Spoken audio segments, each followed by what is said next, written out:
ಶ್ರೀ ಗುರು ಬಸವಲಿಂಗಾಯ ನಮಃ.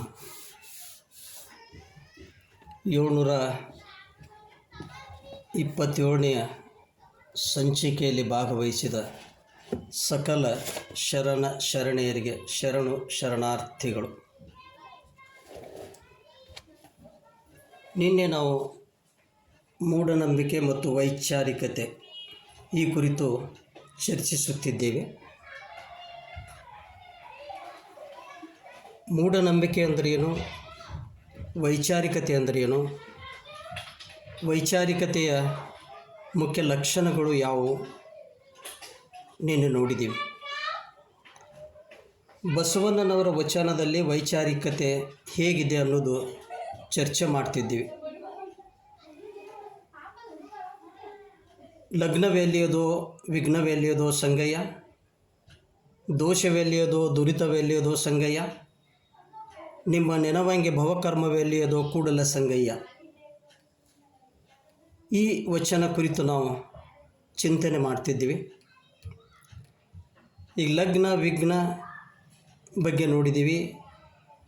ದೋಷಗಳ ಬಗ್ಗೆ ಜನನ ದೋಷ, ಮರಣ ದೋಷ, ಆಮೇಲೆ ಜಾತಕ ದೋಷ ನೋಡ್ತಾ ಇದ್ದೀವಿ. ಈ ಯಾವ ದೋಷ ಇಲ್ಲ ಅಂತ ಶರಣರು ಹೇಳಿದಾರಲ್ಲ, ಅದು ವೈಜ್ಞಾನಿಕವಾಗಿ ಒಂದಿಷ್ಟು ನೋಡಾಕತ್ತೀವಿ ಅಷ್ಟೇ. ಜನನ ದೋಷ ಇಲ್ಲ, ಮರಣ ದೋಷ ಇಲ್ಲ, ಆನಂತರ ಜಾತಕ ದೋಷನೂ ಇಲ್ಲ. ಆ ಜಾತಕ ದೋಷ ಯಾಕಿಲ್ಲ ಅಂತ ವೈಜ್ಞಾನಿಕವಾಗಿ ನಿನ್ನೆ ನೋಡಿದ್ದೀವಿ. ಇನ್ನೊಂದು ಸ್ವಲ್ಪ ಹೇಳೋದಾದರೆ, ಖಗೋಳ ಶಾಸ್ತ್ರದ ಪ್ರಕಾರ ಮಳೆ ಗ್ರಹಣಗಳ ಕುರಿತು ಲೆಕ್ಕ ಹಾಕಿ ಕರಾರುವಕ್ಕಾಗಿ ಹೇಳಲು ಸಾಧ್ಯವಿದೆ. ಇದು ಅಸ್ಟ್ರಾನಮಿ ಅಂತಾರೆ ಇದಕ್ಕೆ. ಆದರೆ ಮನುಷ್ಯನ ಸಮಸ್ಯೆಗಳಿಗೆ ಜಾತಕ ಅಥವಾ ಕುಂಡಲಿ, ಕವಡೆ, ಪಂಚಾಂಗಗಳಿಂದ ಲೆಕ್ಕ ಹಾಕಿ ಪರಿಹಾರ ಕೊಡಲಿಕ್ಕಾಗೋದಿಲ್ಲ. ಇದು ಅಸ್ಟ್ರಾಲಜಿ, ಫಲಜ್ಯೋತಿಷ್ಯ ಅಂತಾರೆ. ಸೊ ಫಲಜ್ಯೋತಿಷ್ಯ ಇದು ಸೈಂಟಿಫಿಕ್ ಅಲ್ಲ, ಅಸ್ಟ್ರಾನಮಿ ಸೈಂಟಿಫಿಕ್ ಅದೇ, ಅದನ್ನು ಹೇಳ್ಬೋದು. ಅದಕ್ಕಾಗಿ ಶರಣರು ಏನು ಹೇಳಿದ್ರಂದ್ರೆ, ನಿಮ್ಮ ಮನೋಬಲವನ್ನು ಬೆಳೆಸಿಕೊಡಿ. ಆ ಗ್ರಹ ಬಲ ಈ ಗ್ರಹ ಬಲ ಅಂತ ತಲೆ ಕೆಡಿಸ್ಕೋಬೇಡ್ರಿ.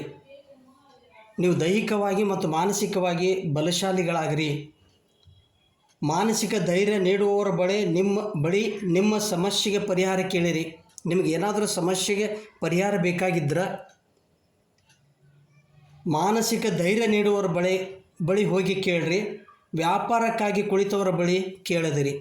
ಅಂದರೆ ಜ್ಯೋತಿಷಿಗಳ ಬಳಿ ಹೋಗಿ ಕೇಳಕ್ಕೆ ಹೋಗಬೇಡ್ರಿ.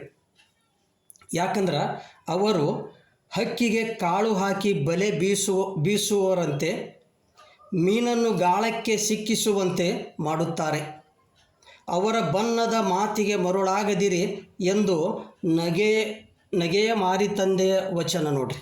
ನಗೆ ಮಾರಿ ತಂದೆ ಹೇಳ್ತಾರೆ. ಏನು ಹೇಳ್ತಾರಂದ್ರೆ, ಕಲ್ಲಿಯ ಹಾಕಿ ನೆಲ್ಲವ ತುಳಿದು ಗುಬ್ಬಿಯ ಸಿಕ್ಕಿಸುವ ಕಳ್ಳನಂತೆ ವಾಗ್ದ್ವೈತವ ಕಲಿತು ಸಂಸ್ಕೃತದ ಮಾತಿನ ಪಸರವ ಮುಂದೆ ಇಕ್ಕಿಕೊಂಡು ಮತ್ಸ್ಯದ ವಕ್ತ್ರದಲ್ಲಿ ಗ್ರಾಸವ ಹಾಕುವನಂತೆ ಅದೇತರ ನುಡಿ ಮಾತಿನ ಮರೆ ಅತುರವೈರಿ ಮಾರೇಶ್ವರ. ಅಂದ್ರೆ ಕಲ್ಲಿಯ ಹಾಕಿ ನೆಲ್ಲವ ತುಳಿದು ಗುಬ್ಬಿಯ ಸಿಕ್ಕಿಸುವ ಕಳ್ಳನಂತೆ. ಅಂದ್ರೆ ಕಾಳು ಹಾಕಿ ಗುಬ್ಬಿ ಬಲಿಗೆ ಹಾಕ್ತಾರಂತಲ್ಲ, ಅದಕ್ಕೆ ಕಲ್ಲಿಯ ಹಾಕಿ ನೆಲ್ಲವ ತುಳಿದು ಅದೊಂದು ಅಲ್ಲಿ ವಿಧಾನದ ಅಥವಾ ಅದೊಂದು ಪ್ರೊಸೀಜರ್. ಅದು ಗುಬ್ಬಿಯನ್ನು ಹಾಕ್ಸೋದಕ್ಕೆ. ಅದೇ ರೀತಿ ಮತ್ಸ್ಯದ ವಕ್ತ್ರದಲ್ಲಿ ಗ್ರಾಸವ ಹಾಕುವಂತೆ, ಅಂದರೆ ಇದು ಬಲಿ ಬೀಸಿ ಮೀನವನ್ನು ಗಾಳಕ್ಕೆ ಹಾಕ್ತಾರಲ್ಲ, ಅದು ಒಂದು ಟೆಕ್ನಿಕ್. ಇವೆರಡೂ ಟೆಕ್ನಿಕ್ ಜ್ಯೋತಿಷಿಗಳಿಗೆ ಗುರ್ತದ. ನಮ್ಮನ್ನು ಹೆಂಗೆ ಬಲಿಗೆ ಹಾಕಬೇಕು ಅನ್ನೋದು ಅವ್ರಿಗೆ ಗುರ್ತದ. ಅದಕ್ಕೆ ಅವರಂತೆ ಹೋಗಬೇಡ್ರಿ. ಅವ್ರು ಒಂದಿಟ್ಟು ಸಂಸ್ಕೃತದ ಮಾತಿನ ಪಸರವ ಇಟ್ಕೊಂಡು ಅವ್ರ ಮಾತಿನ ಬಣ್ಣದ ಮಾತಿಗೆ ಮರಳಾಗಬೇಡ್ರಿ ಅಂತ ಭಾಳ ನಮಗೆ ಎಚ್ಚರದಿಂದ ಇರ್ಲಿಕ್ಕೆ ಹೇಳ್ತಾರೆ ಅವ್ರು. ಯಾರು ನಗೆ ಮಾರಿ ತಂದೆ ಜ್ಯೋತಿಷಿಗಳ ಬಳಿ ಹೋಗಬೇಡ್ರಿ, ನಿಮ್ಮ ಒಂದು ಮನೋಬಲವನ್ನು ಬೆಳೆಸ್ಕೊಡ್ರಿ ಅಂತ ಹೇಳ್ತಾರೆ. ಅದಕ್ಕಾಗಿ ಈ ಜಾತಕ ಆಮೇಲೆ ಭವಿಷ್ಯ ಅದ್ರ ಬಗ್ಗೆ ನಾವು ತಲೆ ಕೆಡಿಸ್ಕೋಬಾರ್ದು. ಇದು ಜಾತಕ ದೋಷ ಬಗ್ಗೆ ಆಯಿತು. ಇನ್ನು 2 ದೋಷ ಅದಾವೆ, ವಾಸ್ತು ದೋಷ ಮತ್ತು ಸರ್ಪದೋಷ. ಲಾಸ್ಟ್ ವಾಸ್ತು ದೋಷ ನೋಡೋಣ. ವಾಸ್ತು ದೋಷ ನಮಗೆ ಸಿದ್ದೇಶ್ವರಪ್ಪಗಳು ಮೇಲಿಂದ ಮೇಲೆ ಹೇಳ್ತಿದ್ರು ಪ್ರವಚನದೊಳಗೆ. ವಾಸ್ತು ಅಂದ್ರೆ ಏನು? ಮನೆ ಕಟ್ಟುವಾಗ ಗಾಳಿ ಬೆಳಕು ಹಿತಮಿತವಾಗಿ ಮನೆಯೊಳಗೆ ಬರುವಂತೆ ಕಟ್ಟುವುದು ಮುಖ್ಯವಾಗಿದೆ. ಹಂಗೆ ಮನೆ ಕಟ್ಟಬೇಕಷ್ಟ. ಪೂರ್ವಕ್ಕೆ ತೊಲೆಬಾಗಿಲು, ಆಗ್ನೇಯಕ್ಕೆ ಅಡುಗೆ ಮನೆ ಇದ್ದರೆ ಮುಂಜಾವಿನ ಸೂರ್ಯನ ಕಿರಣಗಳು ಬಾಗಿಲು ಕಿಟಕಿಯ ಮೂಲಕ ಒಳಗಡೆ ಪ್ರವೇಶಿಸುವುದರಿಂದ ಕ್ರಿಮಿಕೀಟಕಗಳ ಹಾವಳಿ ಕಡಿಮೆ, ಆರೋಗ್ಯಕ್ಕೆ ಒಳ್ಳೆಯದು ಎಂಬುದು ವೈಜ್ಞಾನಿಕ ಅಂಶವಾಗಿದೆ. ಅದಕ್ಕೆ ಯೂಶ್ವಲಿ ಪೂರ್ವಕ್ಕೆ ಮನೆ ತೊಲಬಾಗಿಲ ಮಾಡ್ತಿದ್ರು, ಆಗ್ನೇಯಕ್ಕೆ ಅಡುಗೆ ಮನೆ ಮಾಡ್ತಿದ್ರು.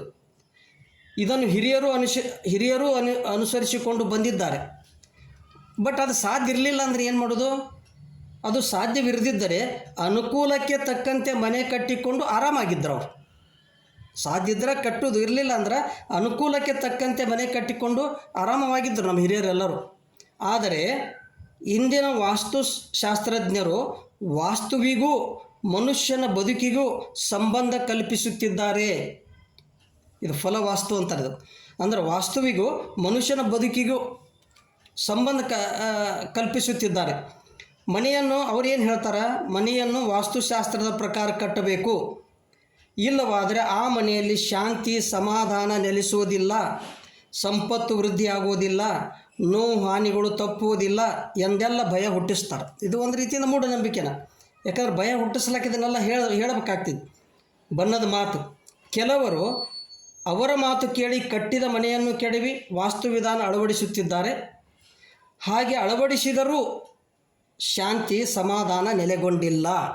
ಏಕೆಂದರೆ ಶಾಂತಿ ಸಮಾಧಾನಕ್ಕೆ ವಾಸ್ತು ಮುಖ್ಯವಲ್ಲ, ದೊಡ್ಡ ಮನೆ ಮುಖ್ಯವಲ್ಲ, ಒಳ್ಳೆಯ ಮನಸ್ಸು ಮುಖ್ಯ, ಸಂತೃಪ್ತಿ ಮುಖ್ಯ. ಎಲ್ಲದಕ್ಕೂ ಮುಖ್ಯ ಅಂದರೆ ಸಂತೃಪ್ತಿ. ಎಲ್ಲದಕ್ಕಿಂತಲೂ ಮಿಗಿಲಾಗಿ ಧೈರ್ಯ ತಾಳ್ಮೆ ಮುಖ್ಯ. ಈ ಕುರಿತು ಬಸವಣ್ಣನವರು ತಮ್ಮ ವಚನದಲ್ಲಿ ಹೀಗೆ ಹೇಳ್ತಾರೆ ನೋಡಿ: ಮನೆ ನೋಡ ಬಡವರು, ಮನ ನೋಡ ಘನ, ಸೋಂಕಿನಲ್ಲಿ ಶುಚಿ, ಸರ್ವಾಂಗ ಕಲಿಗಳು, ಪಸರಕ್ಕನುವಿಲ್ಲ, ಬಂದ ತತ್ಕಾಲಕ್ಕುಂಟು, ಕೂಡಲ ಸಂಗನ ಶರಣರು, ಸ್ವತಂತ್ರ ಧೀರರು. ಸ್ವತಂತ್ರ ಧೀರರವರು ಏನು? ಮನೆ ನೋಡ ಬಡವರು, ಮನ ನೋಡ ಘನ. ಅವ್ರದ್ದು ಮನೆ ಸಣ್ಣ ಇದ್ದು, ಆದರೆ ಮನಸ್ಸು ಭಾಳ ದೊಡ್ಡದಿತ್ತು. ಅದಕ್ಕಾಗಿ ಅವ್ರು ಭಾಳ ತಲೆ ಕೆಡಿಸ್ಕೊತಿದ್ದಿಲ್ಲ. ವಾಸ್ತು ಅದು ಇದು ಏನೂ ತಲೆ ಕೆಡಿಸ್ಕೊತಿದ್ದಿಲ್ಲ. ಅವರು ಘನಮನವುಳ್ಳವರಾಗಿದ್ದರು, ಪರಮಾತ್ಮನಲ್ಲಿ ನಿಷ್ಠೆ ಉಳ್ಳವರಾಗಿದ್ದರು, ಸಂಯಮಶೀಲರಾಗಿದ್ದರು, ಸರ್ವಾಂಗ ಕಲಿಗಳು, ಸಂತೃಪ್ತಿ ಉಳ್ಳವರಾಗಿದ್ದರು, ಪಸರಕ್ಕನುವಿಲ್ಲ, ಕಷ್ಟಗಳನ್ನು ಎದುರಿಸುವ ಧೀರರು. ಎಂಥ ಮನೆಯಲ್ಲಿದ್ದರೂ ಸದಾ ಶಾಂತಿ ಸಮಾಧಾನದಿಂದ ಅಂಥವ್ರು ಇರ್ತಾರೆ. ಮಹಲಿನಲ್ಲಿರುವವರು ತೃಪ್ತರಿರುತ್ತಾರೆ ಎಂದೇನೂ ಅಲ್ಲ, ಗುಡಿಸಲಿನಲ್ಲಿರುವವರು ಅತೃಪ್ತರಿರುತ್ತಾರೆ ಎಂದೇನೂ ಅಲ್ಲ. ಬದುಕುವ ಕಲೆ ಗೊತ್ತಿದ್ದರೆ ಗುಡಿಸಲೇ ಸ್ವರ್ಗ ಆಗಿಬಿಡುತ್ತದೆ, ಇಲ್ಲವಾದರೆ ಮಹಲೂ ನರಕವಾಗುತ್ತದೆ. ಅಂಥ ಸಾಕಷ್ಟು ನಾವು ಮಹಲ್ಗಳನ್ನು ನೋಡ್ತೀವಿ. ಎಂಥ ಮಹಲ್ದೊಳಗಿದ್ದರೂ ಅವರೇನು ಆರಾಮದಿಂದ ಅದಾರಂತೇನಿಲ್ಲ. ಮನೆಯಲ್ಲಿರುವವರ ಮನಸ್ಸುಗಳಲ್ಲಿ ಹೊಂದಾಣಿಕೆ ಇರದಿದ್ದರೆ, ಮನಸ್ಸು ಬಡವಾಗಿದ್ದರೆ ಎಂಥ ಮನೆ ಇದ್ದರೂ ಅಲ್ಲಿ ಶಾಂತಿ ಸಮಾಧಾನವಿರುವುದಿಲ್ಲ. ಹೊರಗನಾ ಶೃಂಗಾರ ಒಳಗನಾ ರಣರಂಗ ಎಂದು ಅಲ್ಲಮರು ಹೇಳುವಂತೆ, ಹೊರಗೆ ನೋಡಲು ಸುಂದರವಾದ ಅಂದವಾದ ಅರಮನೆಯಾಗಿದ್ದರೂ ಹೊಂದಾಣಿಕೆಯ ಕೊರತೆಯಿಂದಾಗಿ ಒಳಗೆ ರಣರಂಗವಾಗಿರುತ್ತದೆ. ಗಂಡ ಹೆಂಡತಿಯ ನಡು ಏನಪ್ಪ ಅಂದ್ರೆ ಹೊಂದಾಣಿಕೆ ಇಲ್ಲ, ಮಕ್ಕಳ ತಂದೆ ನಡು ಹೊಂದಾಣಿಕೆ ಇಲ್ಲ. ಎಂಥ ಅರಮನೆ ಇದ್ದರೆ ಏನಾಗೋದು? ಆರಾಮದಿಂದ ಇರುವುದೇ ಇಲ್ಲ ಅವರು. ಅದಕ್ಕಾಗಿ ವಾಸ್ತುವಿಗೂ ಮತ್ತು ಶಾಂತಿಗೂ, ಮನಸ್ಸಿನ ಶಾಂತಿಗೂ ಯಾವುದೇ ಸಂಬಂಧವಿಲ್ಲ. ವಿವೇಚನೆ ಮತ್ತು ಮನಸ್ಸಿನ ಶಾಂತಿಗೆ ನೇರ ಸಂಬಂಧವಿದೆ. ವಿವೇಚನೆ ಅಂದರೆ ವಿವೇಕ, ಯಾವ ರೀತಿ ಇದ್ದರೆ ನಾವು ಆರಾಮದಿಂದ ಇರ್ತೀವಿ ಅನ್ನೋದು ವಿವೇಚನೆ ಮತ್ತು ಶಾಂತಿಗೆ ನೇರ ಸಂಬಂಧವಿದೆ. The more considerate we are, the more peaceful we become ಎಂಬಂತೆ. ಅಂದರೆ ವಿವೇಚನೆ ಹೆಚ್ಚಿದಂತೆ ನಮ್ಮ ಶಾಂತಿ ಹೆಚ್ಚುತ್ತದೆ. ಅಂದರೆ ವಿವೇಚನೆ ಹೆಚ್ಚಾಗಬೇಕು, ಆವಾಗ ಆಟೋಮೆಟಿಕಲಿ ಶಾಂತಿ ಹೆಚ್ಚಾಗ್ತದೆ. ವಾಸ್ತುಶಾಸ್ತ್ರದ ಪ್ರಕಾರ ದೇವರ ಮನೆ ಈಶಾನ್ಯದಲ್ಲಿರಬೇಕು. ಅಷ್ಟೇ ಅಲ್ಲದೆ ದೇವರ ಮುಖ ಮತ್ತು ಪೂಜೆ ಮಾಡುವವರ ಮುಖ ನಿರ್ದಿಷ್ಟ ದಿಕ್ಕಿನಲ್ಲಿಯೇ ಇರಬೇಕು. ಇದು ಮೂಢನಂಬಿಕೆ. ಈ ರೀತಿ ಹೇಳ್ತಾರೆ ಅವರು. ಈಶಾನ್ಯಕ್ಕೆ ಇರಬೇಕು, ಅಷ್ಟೇ ಅಲ್ಲದ ದೇವರ ಮುಖ ಮತ್ತು ಪೂಜೆ ಮಾಡುವವರ ಮುಖ ಒಂದು ನಿರ್ದಿಷ್ಟ ದಿಕ್ಕದೊಳಗೆ ಇರಬೇಕಂತ ಹೇಳ್ತಾರೆ. ಆದರೆ ಇದು ಮೂಢನಂಬಿಕೆನ. ಯಾಕಂದ್ರೆ ಜಗದಗಲ ಮುಗಿಲಗಲ ಮಿಗೆಯಗಲ ಪರಮಾತ್ಮನು ವಿಶ್ವವ್ಯಾಪಿಯಾಗಿದ್ದಾನೆಂದು ಬಸವಣ್ಣನವರು ಹೇಳ್ತಾರೆ. ಏನು ಹೇಳ್ತಾರೆ? ಎತ್ತೆತ್ತ ನೋಡಿದಡತ್ತತ್ತ ನೀನೇ ದೇವ, ಸಕಲ ವಿಸ್ತಾರದ ರೂಹು ನೀನೇ ದೇವ, ವಿಶ್ವತ ಚಕ್ಷು ನೀನೇ ದೇವ, ವಿಶ್ವತೋ ಮುಖ ನೀನೇ ದೇವ, ವಿಶ್ವತೋ ಬಾಹು ನೀನೇ ದೇವ, ವಿಶ್ವತ ಪಾದ ನೀನೇ ದೇವ, ಕೂಡಲ ಸಂಗಮ ದೇವ. ಅಂದರೆ ದೇವರು ಎಲ್ಲೆಡೆಯೂ ಇರುವಾಗ ದೇವರ ಮನೆ ಯಾವ ದಿಕ್ಕಿನಲ್ಲಿದ್ದರೇನು? ಯಾಕಡೆ ಯಾವ ದಿಕ್ಕಿನಾಗ ಇದ್ದರೆ ಏನಾಗೋದು? ಪೂಜೆ ಮಾಡುವವರ ಮುಖ ಯಾವ ದಿಕ್ಕಿನಲ್ಲಿದ್ದರೇನು? ಹೀಗೆ ವಾಸ್ತುಶಾಸ್ತ್ರದಲ್ಲಿ ಅನೇಕ ಅವೈಚಾರಿಕ ಅವೈಜ್ಞಾನಿಕ ಸಂಗತಿಗಳಿವೆ. ಅದಕ್ಕಾಗಿ ವಾಸ್ತುದೋಷ ಮತ್ತು ಆ ದೋಷ ನಿವಾರಣೆಗೆ ಸೂಚಿಸುವ ಪರಿಹಾರಗಳಲ್ಲಿ ಅರ್ಥವಿಲ್ಲ. ಇತ್ತೀಚೆಗೆ ಸರಳ ವಾಸ್ತು ಬಂದು, ಈ ಸರಳ ವಾಸ್ತು ತಮಗೆಲ್ಲ ಗುರ್ತದ. ಅದು ಒಮ್ಮೆ ಈ ಸರಳ ವಾಸ್ತು ಅಂದರೆ ಏನು, ಇದ್ದ ಮನೆ ಕೆಡುವಂಗಿಲ್ಲ, ರೂಮ್ಗಳನ್ನು ಕೆಡುವಂಗಿಲ್ಲ, ಅಲ್ಲೇ ಸ್ವಲ್ಪ ಅಡ್ಜಸ್ಟ್ಮೆಂಟ್ ಮಾಡೋದಂತ. ಉದಾಹರಣೆಗೆ ಒಬ್ಬರು ಒಂದು ಇದ್ರೊಳಗೆ ನೋಡಿದ್ದೆ ನಾ, ಟಿ ವಿ ಒಳಗೆ ಹೇಳ್ತಾಯಿದ್ರು. ಏನು, ಒಬ್ಬರು ಮನೆಯೊಳಗೆ ಅವ್ರ ವಾಸ್ತು ಪ್ರಕಾರ ಬಾತ್ರೂಮು ಮತ್ತು ಕಿಚನ್ ಇವೇನೋ ಇಂಟರ್ಚೇಂಜ್ ಆಗಿದ್ದು ಅಂತ. ಅಂದ್ರೆ ಬಾತ್ರೂಮ್ ಇರುವಲ್ಲಿ ಕಿಚನ್ ಆಗಿತ್ತು, ಕಿಚನ್ ಇರುವಲ್ಲಿ ಬಾತ್ರೂಮ್ ಆಗಿತ್ತಂತ. ಏನು ಮಾಡೋದು ಅಂತ ಅವರ ಪ್ರಶ್ನೆ. ಆಗ ಸರಳ ವಾಸ್ತುದವ್ರು ಹೇಳ್ತಾರೆ, ಏನಿಲ್ಲ, ನೀವೇನು ಚೇಂಜ್ ಮಾಡೋದು ಬೇಡ, ದಿನ ನೀವು ಬಾತ್ರೂಮ್ದೊಳಗೆ ಒಂದು ಸಿಲಿಂಡ್ರ್ ಇಡ್ರಿ, ಸಣ್ಣದೊಂದು ಸಿಲಿಂಡ್ರ್ ಇಡ್ರಿ.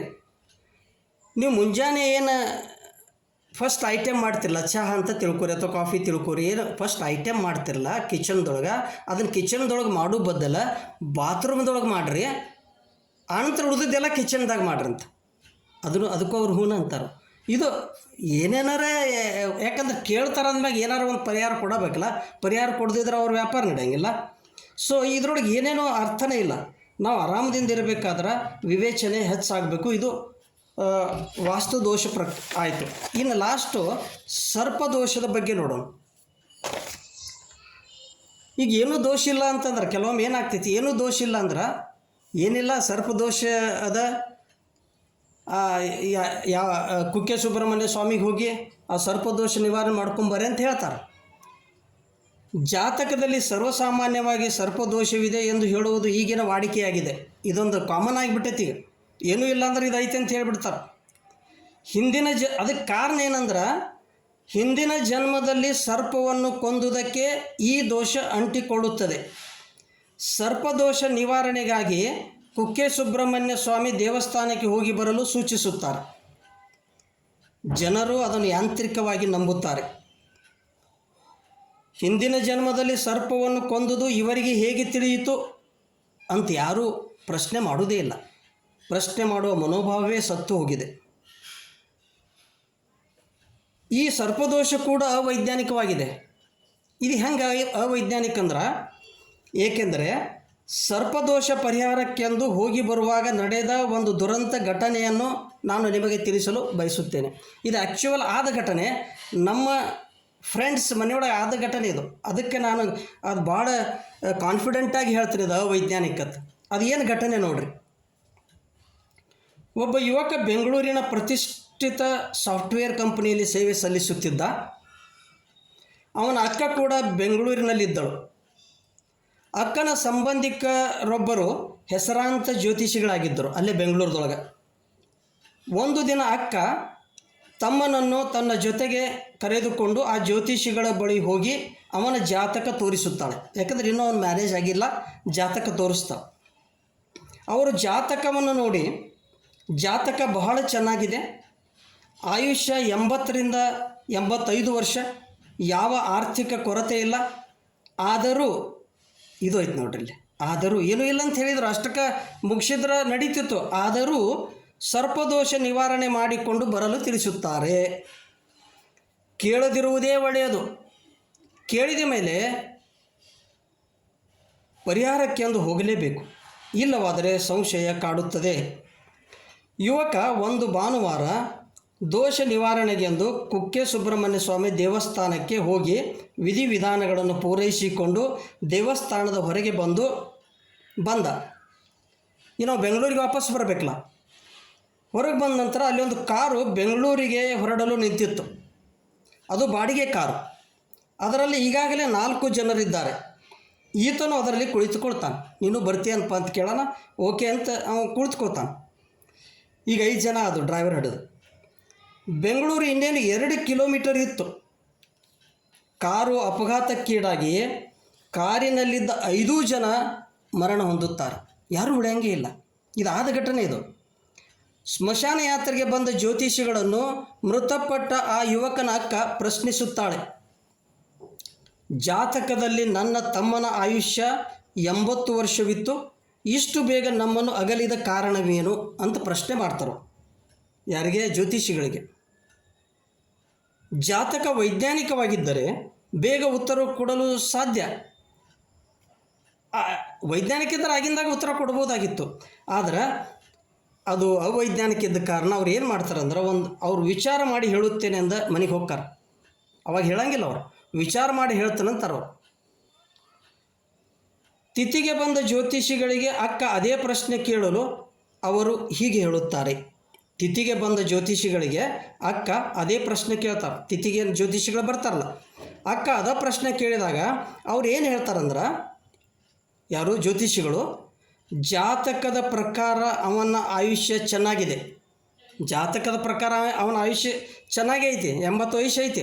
ಆದರೆ ಆ ಕಾರಿನಲ್ಲಿ ಪ್ರಯಾಣಿಸುತ್ತಿದ್ದ ಉಳಿದ 4 ಜನರಲ್ಲಿ ಯಾರೋದೋ ಒಬ್ಬನ ಜಾತಕದಲ್ಲಿ ತಾನು ಸಾಯುವುದರ ಜೊತೆಗೆ ಉಳಿದ 4 ಜನರನ್ನು ತೆಗೆದುಕೊಂಡು ಹೋಗುವುದಾಗಿ ಇರಬಹುದೇನೋ ಎಂದು ಹೇಳಿ ಜಾರಿಕೊಳ್ಳುತ್ತಾರೆ. ಇದು ನೋಡಿ ಟೆಕ್ನಿಕ್. ಆ 4 ಮಂದಿ ಒಳಗೆ ಯಾರದೋ ಒಬ್ಬರು ಜಾತಕದೊಳಗೆ ತಾನು ಸಾಯುವುದರ ಜೊತೆಗೆ ಇನ್ನು 4 ಜನರು ತೊಗೊಂಡು ಹೋಗುವಂಥದ್ದೇನೋ ಬರೆದಿರ್ಬೋದು. ಪಾರಾಗಿಬಿಟ್ರು. ನಾನು ಕೇಳಿದೆ, ಇದಕ್ಕೆ ಏನಂದ್ರೆ ಏನು ಅನ್ನೋದು, ಮತ್ತೇನು ಅನ್ನೋದು ಹ್ಞೂ ಅಂದಿವಿ ಅಂತಂದ್ರೆ ಅವರು. ಇದು ಏನಪ್ಪ ಅಂದ್ರೆ ಸರ್ಪದೋಷ. ಇದು ಅವೈಜ್ಞಾನಿಕನ. ಅದಕ್ಕೆ ನನಗೆ ಬಸವಣ್ಣನವ್ರು ಹೇಳಿದರು ಅಂದ್ರೆ, ಯಾವ ದೋಷನೇ ಇಲ್ಲ, ತಲೆ ಕೆಡಿಸ್ಕೋಬೇಡ್ರಿ. ದೋಷವೆಲ್ಲಿಯದೋ ದುರಿತವೆಲ್ಲಿಯದೋ ಸಂಗಯ. ದೋಷ ಯಾವೂ ಇಲ್ಲ. ಇನ್ನು ದುರಿತಕ್ಕೆ ಬರೋಣ. ದುರಿತವೆಲ್ಲಿಯದೋ ಸಂಗಯ ಅಂದ್ರಲ್ಲ, ದುರಿತ ಅಂದರೆ ಏನೋ ನೋಡೋಣ. ದುರಿತವೆಂದರೆ ಕಾಡಾಟ. ಜ್ಯೋತಿಷಿಗಳು ದೇವರ ಕಾಟ, ನವಗ್ರಹ ಕಾಟ, ಶನಿ ಕಾಟ ಮುಂತಾದ ದುರಿತಗಳನ್ನು ಹೇಳಿ ಅವುಗಳಿಗೆ ಅರ್ಥವಿಲ್ಲದ ಪರಿಹಾರಗಳನ್ನು ಸೂಚಿಸ್ತಾರೆ. ನಿಮಗೆ ಮನೆ ದೇವರು ಕಾಡ್ತಾನೋ, ನಿಮಗೆ ಶನಿ ಕಾಡ್ತಾನೋ, ಅಥವಾ ನವಗ್ರಹಗಳಿಗೆ ಕಾಡ್ತಾವ ಅಂತ ಏನೇನೋ ಹೇಳ್ತಾರೆ. ಈಗ ದೇವರ ಕಾಟ ಬಗ್ಗೆ ತಿಳ್ಕೊಳ್ಳೋಣ. ದೇವರು ಯಾಕೆ ಕಾಡ್ತಾನೋ? ದೇವರು ಒಬ್ಬನೇ. ಅವನಲ್ಲಿ ಕಾಡುವ ದೇವರು, ಬೇಡುವ ದೇವರು, ಖಡಕ್ ದೇವರು, ಜಾಗ್ರತ ದೇವರು, ಸೌಮ್ಯ ದೇವರು, ಉಗ್ರ ದೇವರು ಮುಂತಾದ ಪ್ರಭೇದಗಳ ಇಲ್ಲವೇ ಇಲ್ಲ. ನಮ್ಮ ಶರಣರ ಪ್ರಕಾರ god is only one god. ಅವಾಗ ಮಹಾದೇವ ಮಹಾದೇವ ಮಹಾದೇವ ಅಂತಂದರು. ಸ್ವಾಮಿ ನೀನು, ಶಾಶ್ವತ ನೀನು, ಎತ್ತಿದಿ ಬಿರುದವ ಸಕಲರು ಬಲ್ಲರೆಂದು ಮಹಾದೇವ ಮಹಾದೇವ ಅಂತಂದರು. ಅವ ಒಬ್ಬನೇ ದೇವ್ರ. ಬೇರೆ ಬೇರೆ ಮತ್ತಲ್ಲಿ ಅದರೊಳಗೆ ಏನೇನೋ ಡಿಫ್ರೆಂಟ್ ಗಾಡ್ಸ್ ಇಲ್ಲ ಅಲ್ಲಿ. ಮತ್ತು ಅವ ಹೆಂಗಿದೆ? ನಮ್ಮ ಪರಮಾತ್ಮ ದೇವರು ಕರುಣಾಮಯ ಅದಾನ ಅಲ್ಲ. ಯಾಕಂದ್ರೆ ಆಮೇಲೆ ಜಗದೋದ್ಧಾರಕ ಅದಾನ, ಜಗದ ನಂಟು ಅದಾನ. ಕೂಡಲ ಸಂಗಮಿಗೆ ಶರಗೊಡ್ಡಿ ಬೇಡುವೆ, ಮಹಾದಾನಿ ಕೂಡಲ ಸಂಗಮ ಅಂತ ಹೇಳಿದ್ರು ಬಸವಣ್ಣವರು. ಮಹಾದಾನಿ ಅವ, ದೇವರು ಕರುಣಾಮಯಿ, ಜಗದೋದ್ಧಾರಕ, ಜಗದ ನಂಟ. ಅವ ಯಾಕೆ ನಮ್ಮ ಕಡೆ ಬೇಡ್ತಾನೋ ಅಥವಾ ಅವ ಯಾಕೆ ನಮಗೆ ಕಾಡ್ತಾನೋ? ಒಬ್ಬ ಒಳ್ಳೆಯ ಮನುಷ್ಯನನ್ನು ಕಂಡಾಗ ಇವರು ದೇವರಂಥವರು ಎನ್ನಲಾಗುತ್ತದೆ ಅಲ್ಲ. ಈಗ ಸಿದ್ದೇಶ್ವರ ಅಪ್ಪಗಳಿಗೆ ದೇವರಂಥ ಮನುಷ್ಯರು ಅಂತಿದ್ದೀವಿ. ಅವರೆಂದರೆ ಯಾರಿಗಾರೆ ಕಾಡ್ಯಾರು? ಇಲ್ಲ. ಯಾರಿಗಾರೆ ಏನಾರು ಬೇಡ್ಯಾರು? ಇಲ್ಲ. ಅವರು ಯಾರೇ ಕಾಡ್ತಿದ್ರೆ ಬೇಡ್ತಿದ್ರೆ ಅವರಿಗೆ ದೇವರಂತ ಅನ್ನಕ್ಕೆ ಹೋಗೋದಿಲ್ಲ ನಾವು. ಅದಕ್ಕಾಗಿ ದೇವರು ಕಾಡುವುದಿಲ್ಲ, ಕಾಡುವವ ದೇವರಲ್ಲ ಎಂಬುದನ್ನು ಮೊದಲು ನಾವು ತಿಳ್ಕೊಬೇಕು. ದೇವರು ಕಾಡುವುದಿಲ್ಲ, ಕಾಡುವವ ದೇವರನ್ನಲ್ಲ. ಇದು ಫಾರ್ಮುಲಾನೇ, ಇದು ಮ್ಯಾಥಮೆಟಿಕಲ್ ಫಾರ್ಮುಲಾ ಇದ್ದಂಗೆ. ದೇವರು ಮಹಾದಾನಿ. ಅವನಿಗೆ ನಮ್ಮ ಯಾವ ಕಾಣಿಕೆಯ ಅಗತ್ಯವಿಲ್ಲ. ನಮ್ಮ ಕಾಣಿಕೆನೇ ಬೇಕಾಗಿಲ್ಲ ಅವಾಗ. ಅವನಿಗೆ ಬೇಕಾಗಿರುವುದು ಏನಂದರೆ ನಮ್ಮ ಭಕ್ತಿ, ನಿಷ್ಠೆ ಮತ್ತು ಸದಾಚಾರ.